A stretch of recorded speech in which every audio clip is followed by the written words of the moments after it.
కుక్కలు ఇంపార్టెంటా? ఇది ఒక డిస్కషన్ ఉంది కదా.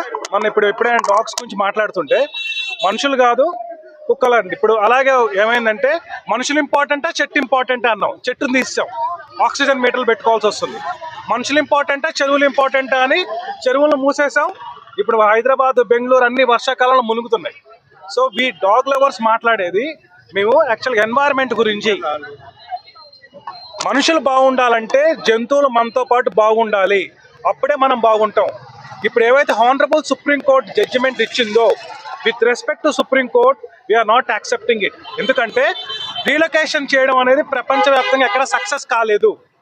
దానివల్ల ఏమవుతుందంటే ఎన్వైరన్మెంటల్ డిజాస్టర్ వస్తుంది. ఫర్ ఎగ్జాంపుల్ హాస్పిటల్స్లో ఇప్పుడు గాంధీ హాస్పిటల్లో కుక్కలు తీశారు. కుక్కలు చేసే పని ఏంటి అంటే మనం హ్యూమన్స్ మనం తినే ఫుడ్ వేస్టేజ్లో 30-40% అవి తింటాయి. అవి తినేసిన తర్వాత మనం తగ్గుతాయి. ఇప్పుడు మనం కుక్కల్ని మొత్తం రీలొకేట్ చేస్తే పబ్లిక్ ప్లేసెస్లో జరిగేది ఏంటంటే మనకి మళ్ళీ దాని కుక్కల ప్లేస్లో ఎలుకలు వస్తాయి, పాములు వస్తాయి, వాటి వల్ల వేరే రోగాలు వస్తాయి మనకి. సో మనం తెలుసో తెలియక ఏం చేస్తున్నామంటే డాగ్స్ని తీసేయడం వల్ల వేరే రోగాలు తెచ్చుకునే అవకాశం ఉంది. కాబట్టి మన మనుషుల ప్రభుత్వాలు మేము చేసేది don't disturb the environment. We are asking for environmental protection.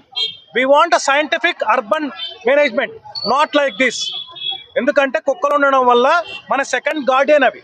మన ధర్మంలో కూడా ఉంది, సైంటిఫిక్గా ఉంది, ధర్మంలో కూడా ఉంది, వాటిని మనం కాపాడుకోవాలి. అయితే మీరు అందరూ అనొచ్చు, ఏవైతే కుక్కలు కరుస్తున్నాయో కరిచే కుక్కలను తీసుకెళ్ళండి, మేము ఎవరం కాదంటలేదు. కానీ జనరల్గా ఫ్రెండ్లీగా ఉండే డాగ్స్ని తీసుకెళ్ళిపోయి వాటి అసలు మన దగ్గర సరిగ్గా లేవు, ఇవి మన షెల్టర్స్ సరిగ్గా లేవు, వాటిలో ఇన్హ్యూమన్ బేసిస్గా ఉంచడం అనేది నాట్ యాక్సెప్టబుల్. కరిచే కుక్కల్ని మాత్రమే షెల్టర్లో పెట్టండి, అన్నిటినీ కాదు. ఓకే, ఇప్పుడు లోకల్గా మన జిహెచ్ఎంసీలో స్వీపర్లు ఉన్నారు, వాళ్ళు చెప్తారు, లోకల్ కంప్లైంట్స్ ఇస్తారు. కంప్లైంట్ ఇచ్చిన వాళ్ళు తీసుకెళ్ళండి, ప్రూవ్ చేయండి వాటిని. దానివల్ల ఇప్పుడు సింపుల్ సార్, రేప్ చేసిన మనుషుల్ని తీసుకెళ్ళి జైల్లో పెట్టండి, మగవాళ్ళందరినీ తీసుకెళ్తా అంటే ఎట్లా కూర్తుంది? జనరలైజ్ చేయొద్దు. కరిచే కుక్కల్ని, మిస్బిహేవ్ చేసే కుక్కల్ని తీసుకెళ్ళండి, we are for it, not for all.